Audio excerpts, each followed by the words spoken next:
Hello friends, welcome to Kannan info Tamil. நம்ம இன்னைக்கு என்ன டாபிக் பார்க்க போறோம் அப்படின்னா 3 முக்கியமான டிஃபென்ஸ் அப்டேட் இந்த வீடியோல பார்க்க போறோம். முதல் டிஃபென்ஸ் அப்டேட், இந்தியாவுக்கும் சீனாவுக்கும் எப்போ கல்வான் வேலியில மோதல் ஏற்பட்டதோ அதிலிருந்து இந்தியா சீன நிறுவனங்களுக்கு எதிராக ஒரு கடுமையான போக்க கடைபிடிச்சு வந்துகிட்டு இருக்காங்க. அந்த வகையில சில வருடங்களுக்கு முன்பு 100க்கும் மேற்பட்ட சைனீஸ் ஆப்ஸ இந்தியா பேன் செஞ்சாங்க. அதற்கு பிறகு சில சீன நிறுவனங்கள் மீது கடுமையான நடவடிக்கைகள் எடுக்கப்பட்டு வந்தது. இந்த சூழ்நிலையில சீனாவுக்கு மேலும் ஒரு அதிர்ச்சி கொடுக்கும் விதமா கிட்டத்தட்ட 17 சீன நிறுவனங்களுக்கு இந்தியா தடை விதிச்சிருக்காங்க. அது என்ன நிறுவனங்கள், இந்தியா எதற்காக இந்த நிறுவனங்கள் மீது தடை விதிச்சிருக்காங்க, இதன் மூலமா இந்தியா எந்த விஷயத்தை சாதிக்க நினைக்கிறாங்க, இந்த தடை மூலமா இந்தியாவுக்கு கிடைக்கக்கூடிய நன்மைகள் என்ன அப்படிங்கிறது குறித்து பார்க்கலாம். இரண்டாவது அப்டேட், பாகிஸ்தான் எல்லைக்குள் புகுந்து ஒரு மிகப்பெரிய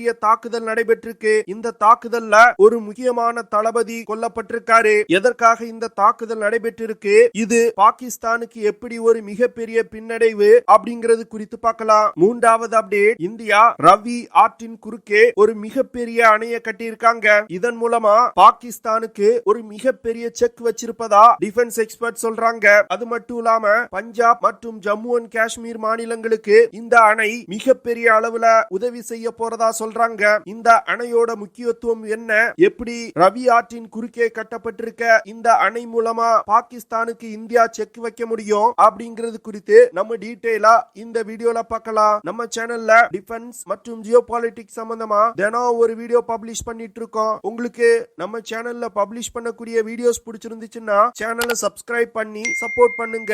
நீங்க பண்ற ஒவ்வொரு சப்ஸ்கிரிப்ஷனும் எனக்கு அடுத்தடுத்த வீடியோஸ் போடுறதுக்கு ஒரு மோட்டிவேஷனா இருக்கும். எப்போ இந்திய மற்றும் சீன வீரர்களுக்கு இடையே கல்வான் வேலியில மோதல் ஏற்பட்டதோ அதுல இருந்து இந்தியா சீன நிறுவனங்களுக்கு பிரச்சனை கொடுக்க ஆரம்பிச்சிட்டாங்க. அதுல முதற்கட்டமா 100க்கும் மேற்பட்ட சீன ஆப்புகளை இந்தியா பேன் செஞ்சாங்க. அதற்கு பிறகு பல சீன நிறுவனங்களுக்கு நெருக்கடிகளை கொடுக்க ஆரம்பிச்சாங்க. சீனா என்ன நினைச்சாங்கன்னா, நம்ம எல்லை பகுதியில எந்த பிரச்சனை வேணாலும் கொடுக்கலாம், இந்தியாவால நம்மோடு செஞ்சு வரக்கூடிய வர்த்தகத்துல ஒன்னும் செய்ய முடியாதுன்னு நினைச்சாங்க. ஆனா இந்தியா படிப்படியா சீனாவோடு செஞ்சு வந்துகிட்டு இருக்க வர்த்தகத்தை குறைக்க ஆரம்பிச்சுக்கிட்டே வர்றாங்க. அது மட்டும் இல்லாம இந்தியால செயல்படக்கூடிய பல சீன நிறுவனங்களுக்கு நெருக்கடிகளை கொடுக்க ஆரம்பிக்கிறாங்க.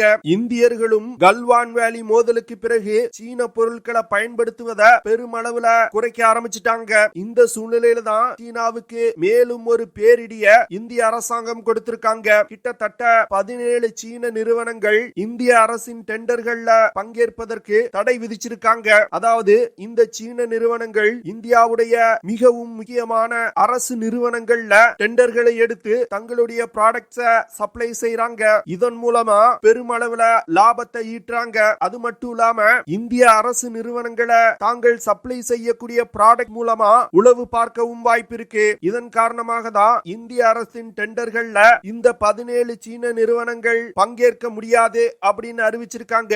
இந்த 17 சீன நிறுவனங்கள் தயாரிக்கக்கூடிய ப்ராடக்ட்ஸை பயன்படுத்தக்கூடிய இந்திய நிறுவனங்களும் டெண்டர்ல இருந்து நீக்கப்படுவாங்க அப்படின்னு சொல்லியிருக்காங்க. இதன் மூலமா சீனாவுக்கு ஒரு மிகப்பெரிய பொருளாதார நெருக்கடியை இந்தியா கொடுக்க ஆரம்பிச்சிருக்காங்க. கல்வான் வேலியில மோதல் ஏற்பட்டு கிட்டத்தட்ட 3 வருடங்கள் ஆகுது. பல கட்ட பேச்சுவார்த்தைகள் நடத்தப்பட்ட பிறகும் சீனா தங்களுடைய படையை எல்லையிலிருந்து பின்வாங்க மாட்டேங்கிறாங்க. அதே வேளையில இந்தியாவும் தன்னுடைய படைய பெருமளவுல எல்லை பகுதியில நிறுத்தி வச்சிருக்காங்க.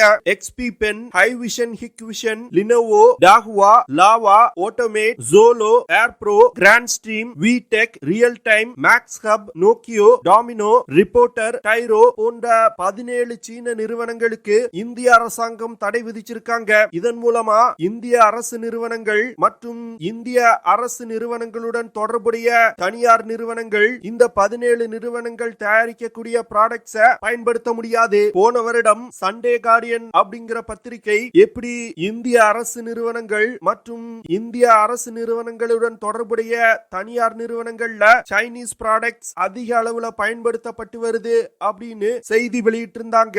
இப்போ இந்த 17 சைனீஸ் நிறுவனங்களுக்கு இந்திய அரசாங்கம் தடை விதிச்சிருக்காங்க. இந்த லிஸ்ட்ல இருக்கக்கூடிய பல நிறுவனங்கள் சீன நிறுவனங்கள் அப்படின்னு எனக்கு இந்த செய்தியை பார்த்ததும் தான் தெரிஞ்சது. லினோவா ஒரு சீன நிறுவனம் கிடையாதுன்னு நினைச்சேன். ஆனா Lenovo Chinese Academy of Science அப்படிங்கிற சீன அரசாங்கத்திற்கு சொந்தமான ஒரு சயின்ஸ் ரிசர்ச் நிறுவனத்திற்கு சொந்தமானது. இந்த நிறுவனம் சீன ராணுவத்தோடு ரொம்ப நெருங்கிய தொடர்பில் உள்ள ஒரு நிறுவனம். நீங்க கூட நினைக்கலாம் நோக்கியோ நிறுவனம் சீன நிறுவனம் கிடையாதே அப்படின்னு. ஆனா HMD mobile India private limited அப்படிங்கிற நிறுவனம் நோக்கியோ நிறுவனத்தால் தயாரிக்கப்பட்ட சில ப்ராடக்ட்ஸை இந்தியால விற்பனை செய்யறாங்க. அந்த ப்ராடக்ட்ஸை தயாரிப்பது ஒரு சீன நிறுவனம். அதனால நோக்கியோ நிறுவனத்தின் 6 ப்ராடக்ட்ஸுக்கு தடை விதிக்கப்பட்டிருக்கு. 2021 இருந்து இந்திய அரசாங்கம் சீன நிறுவனங்களுக்கு எதிராக தன்னுடைய செயல்பாடுகளை ஆரம்பிச்சிட்டாங்க. இதனை தொடர்ந்து சீன நிறுவனங்கள் தங்களோட பேரை மாற்றிக்கொண்டு இந்திய நிறுவனங்களோடு டைப் வச்சுக்கிட்டு இந்திய நிறுவனம் போன்றே இந்தியால செயல்பட ஆரம்பிச்சாங்க. ஆனா இப்பொழுது இந்திய அரசாங்கம் அந்த விஷயத்தையும் கண்டுபிடித்து சீன நிறுவனங்களோடு தொடர்பு இருந்தாலே அந்த நிறுவனத்தை இந்தியால செயல்பட விடாம தடுக்க ஆரம்பிச்சிட்டாங்க. ஹை விஷன் ஹிவிஷன் அப்படிங்கிற நிறுவனம் கிட்டத்தட்ட 17 ப்ராடக்ட்ஸை இந்திய அரசு நிறுவனங்களுக்கு சப்ளை செஞ்சு வந்துகிட்டு இருக்காங்க. இப்போ அந்த ப்ராடக்ட்ஸை இனி சப்ளை செய்ய முடியாது. இது போன்று பல நிறுவனங்கள் சிசிடிவி கேமரால ஆரம்பிச்சு கம்ப்யூட்டர் சர்வர்கள் வரைக்கும் சீன நிறுவனங்கள் இந்திய அரசு நிறுவனங்களுக்கு சப்ளை செஞ்சு வந்துகிட்டு இருந்திருக்காங்க. இனி இந்த 17 சீன நிறுவனங்களால இந்திய அரசு நிறுவனங்கள் மற்றும் இந்திய அரசு நிறுவனங்களுடன் தொடர்புடைய எந்த நிறுவனத்திலையும் தங்களுடைய பொருட்களை விற்க முடியாது. நிறைய டிஃபென்ஸ் எக்ஸ்பர்ட் இன்னும் நிறைய சீன நிறுவனங்கள் இருக்க இந்த 17 நிறுவனங்களை மட்டும் ஏன் இந்திய அரசாங்கம் பேன் பண்ணிருக்காங்க அப்படின்னு கேக்குறாங்க. ஆனா இந்திய அரசு அதிகாரிகள் என்ன சொல்றாங்கன்னா இந்த 17 நிறுவனங்கள் அப்படிங்கிறது முதற்கட்டம் தான். இன்னும் பல சீன நிறுவனங்கள் ஃபியூச்சர்ல தடை செய்யப்படுவதற்கு வாய்ப்பு இருக்கு அப்படின்னு சொல்லியிருக்காங்க. இந்திய அரசாங்கம் இந்தியாவோடு எல்லையை பகிர்ந்து கொள்ளும் நாடுகள்ல இருந்து இறக்குமதி செய்யக்கூடிய பொருட்களை கட்டுப்படுத்துவதற்கும் மானிட்டர் செய்வதற்கும் ஒரு குழு அமைச்சிருக்காங்க. இந்த குழுவின் பரிந்துரையின் பேர்ல தான் இந்த 17 சீன நிறுவனங்களுக்கு எதிராக தற்போது நடவடிக்கை எடுக்கப்பட்டிருக்கு. இந்த விஷயம் சீனாவுக்கு ஒரு பேர் இடி அப்படின்னு டிஃபென்ஸ் எக்ஸ்பர்ட் சொல்றாங்க. ஏன்னா சீனா இதுவரைக்கும் என்ன நினைச்சிட்டு இருந்தாங்கன்னா நம்ம எல்லையில என்ன பிரச்சனை கொடுத்தாலும் இந்தியா நம்மோடு செஞ்சுக்கிட்டு இருக்க வர்த்தகத்துல கை வைக்க மாட்டாங்க அப்படின்னு நினைச்சாங்க. ஆனா இப்பொழுது படிப்படியா சீனாவின் வர்த்தகத்துல கை வைக்க ஆரம்பிச்சிருக்காங்க. என்ன பொறுத்த மட்டில் இது போன்ற நடவடிக்கைகள் இன்னும் கடுமையா சீன நிறுவனங்களுக்கு எதிராக எடுக்கப்படணும். அப்பொழுதுதான் இந்திய நிறுவனங்கள் இந்தியால வளர முடியும். இல்லனா இந்தியாவை ஒரு சந்தையா பயன்படுத்தி பணம் சம்பாதிச்சு அந்த பணத்தை பயன்படுத்தி இந்தியா மீது போர் செய்து இந்திய பகுதிகளை கைப்பற்றுவாங்க. இப்போ இந்திய அரசாங்கம் எடுத்திருக்க நடவடிக்கை மிகவும் ஒரு தைரியமான முடிவு அப்படின்னு நான் நினைக்கிறேன். நீங்க என்ன நினைக்கிறீங்க அப்படிங்கறத கமெண்ட் பண்ணுங்க. இரண்டாவது அப்டேட், பாகிஸ்தான் எல்லைக்குள் புகுந்து ஈரான் ராணுவம் ஒரு மிகப்பெரிய தாக்குதலை நடத்தியிருக்காங்க. இந்த தாக்குதல்ல ஜெய்ஸ் அல் அட்டர் இயக்கத்தின் தளபதியான இஸ்மாயில் ஹபீஸ் கொல்லப்பட்டிருக்காரு. இந்த ஜெய்ஸ் அல் அட்டர் தீவிரவாத இயக்கம் பாகிஸ்தான்ல இருந்து ஈரானுக்கு எதிராக செயல்படக்கூடிய ஒரு தீவிரவாத அமைப்பு. 2012 ஈரான் இந்த ஜெய்ஸ் அல் அட்டர் இயக்கத்தை ஒரு தீவிரவாத அமைப்பு அப்படின்னு தடை செஞ்சிருக்காங்க. பாகிஸ்தான் எல்லைக்குள் புகுந்து ஈரான் நடத்தியிருக்க இந்த தாக்குதல் பாகிஸ்தான்ல மிகப்பெரிய பிரச்சனைகளை ஏற்படுத்தியிருக்கு. ஏன்னா சில வாரங்களுக்கு முன்பு ஈரான் பாகிஸ்தான் எல்லைக்குள் புகுந்து இதே போன்று ஒரு தாக்குதலை நடத்தினாங்க. அந்த தாக்குதல்லையும் ஜெய்ஸ் அல் அட்டர் தீவிரவாத இயக்கத்தை சேர்ந்தவங்க கொல்லப்பட்டாங்க அப்படின்னு சொன்னாங்க. இதனை தொடர்ந்து பாகிஸ்தான் ஈரானுக்கு பதிலடி கொடுக்கும் விதமா ஈரான் எல்லைக்குள் பாகிஸ்தானுக்கு எதிராக செயல்படக்கூடிய தீவிரவாத இயக்கத்தினர் மீது ஒரு தாக்குதலை நடத்தினாங்க. இதனை தொடர்ந்து ஈரான் மற்றும் பாகிஸ்தானுக்கு இடையே ஒரு போர் மூலம் சூழல் ஏற்பட்டது. ஆனா இரு நாடுகளும் பேச்சுவார்த்தை நடத்தி பிரச்சனையை முடிவுக்கு கொண்டு வந்தாங்க. ஆனா பேச்சுவார்த்தை மூலமா பிரச்சனை முடிவடைந்தாலும் நிறைய டிஃபென்ஸ் எக்ஸ்பர்ட்ஸ் என்ன சொன்னாங்கன்னா ஈரான் நடத்தி இருப்பது இது முதல் தாக்குதல் தான். இன்னும் வரும் காலத்துல தொடர்ந்து பாகிஸ்தான் எல்லைக்குள் புகுந்து ஈரான் தாக்குதல் நடத்துவாங்க அப்படின்னு சொல்லி இருந்தாங்க.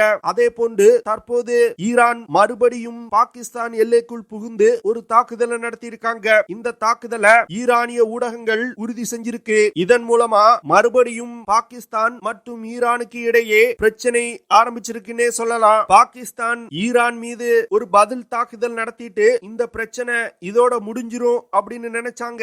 ஆனா ஈரான் பாகிஸ்தான்ல தங்களுக்கு எதிராக செயல்படக்கூடிய தீவிரவாதிகளை சும்மா விடுறதா இல்ல. அதனால வரும் காலத்துல ஈரான் பாகிஸ்தான்ல இன்னும் பல தாக்குதல்களை நடத்துவதற்கு வாய்ப்பு இருக்கு. பார்க்கலாம் பாகிஸ்தான் ஈரானுடைய இந்த தாக்குதல் மக்களுக்கு என்ன செய்றாங்க அப்படின்னு. அடுத்த அப்டேட், இந்திய அரசாங்கம் ரவி ஆற்றின் குறுக்கே ஒரு மிகப்பெரிய அணையை கட்டியிருக்காங்க.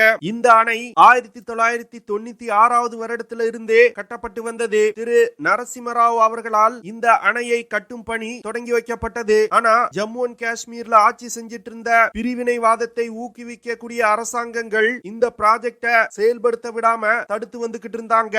ஆனா ஜம்மு அண்ட் காஷ்மீர்ல ஆர்டிகல் 370 நீக்கப்பட்டு அரசாங்கங்கள் கலைக்கப்பட்ட பிறகு ஜம்மு அண்ட் காஷ்மீர் ஆளுநரின் ஆட்சிக்கு கீழ் கொண்டு வரப்பட்டது. இதனை தொடர்ந்து இந்த திட்டம் வேகம் எடுக்க ஆரம்பிச்சது. கிட்டத்தட்ட 3300 கோடி ரூபாய் செலவுல இந்த அணை கட்டப்பட்டிருக்கு. இந்த அணை மூலமா பாகிஸ்தானுக்கு செல்லக்கூடிய 1150 கியூபிக் சென்டிமீட்டர் பெர் செகண்ட் நீரை இந்திய பகுதிக்கு கொண்டு வர முடியும். இந்த அணை மூலமா பஞ்சாப் மற்றும் ஜம்மு அண்ட் காஷ்மீர் மாநிலத்துல 32,000 ஹெக்டேர் விளைநிலங்கள் பயனடையும். அது மட்டும் இல்லாம இந்த அணையை பயன்படுத்தி 206 மெகாவாட் பவரை ஜெனரேட் செய்ய முடியும். ஜெனரேட் செய்யக்கூடிய பவரை பஞ்சாப் மாநிலம் எடுத்துக்கிடுவாங்க. இந்த அணையை பயன்படுத்தி பஞ்சாப் மாநிலத்துல இருக்கக்கூடிய பல ஹெக்டேர் விளைநிலங்களும் பயனடையும். இப்படி இந்தியா பாகிஸ்தானுக்கு செல்லக்கூடிய ரவி ஆற்றை தடுத்து ஒரு அணை கட்டி இருப்பது பாகிஸ்தானுக்கு மிகப்பெரிய பிரச்சனை அப்படின்னு டிஃபென்ஸ் எக்ஸ்பர்ட் சொல்றாங்க.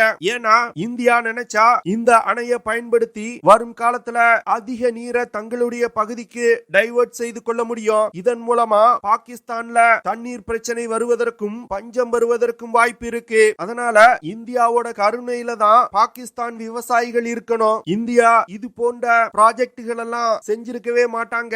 ஆனா தொடர்ந்து இந்தியா மீது தீவிரவாத தாக்குதல்களை அதிகரிக்கும் பொழுதுதான் பாரத பிரதமர் நரேந்திர மோடி அவர்கள் ரிதமும் தண்ணீரும் ஒரே நேரத்துல பாயாது அப்படின்னு சொன்னாரு. இதனை தொடர்ந்துதான் இந்தியால இருந்து பாகிஸ்தானுக்கு செல்லக்கூடிய ஆற்றின் குறுக்கே அணைகள் கட்டப்பட்டு வருது. அதுல குறிப்பிடத்தக்கது தற்போது ரவி ஆற்றின் குறுக்கே கட்டப்பட்டிருக்கக்கூடிய இந்த அணை. ஓகே ஃப்ரெண்ட்ஸ், நம்ம வீடியோவோட நிறைவு பகுதிக்கு வந்துட்டோம். இதெல்லாம் தான் நான் உங்ககிட்ட ஷேர் பண்ணணும் அப்படின்னு நினைச்ச விஷயங்கள். ஐ ஹோப் நான் ஷேர் பண்ண விஷயங்கள் உங்களுக்கு பிடிச்சிருக்கும்னு நினைக்கிறேன். அப்படி பிடிச்சிருந்துச்சுன்னா ஷேர் பண்ணுங்க, லைக் பண்ணுங்க, கமெண்ட் பண்ணுங்க. மறக்காம நம்ம சேனலுக்கு சப்ஸ்கிரைப் பண்ணுங்க. அப்படியே அந்த பெல் நோட்டிபிகேஷனை கிளிக் பண்ணி ஆல்ங்கிற ஆப்ஷனை எனேபிள் பண்ணிக்கங்க. See you in the next video. Jai Hind.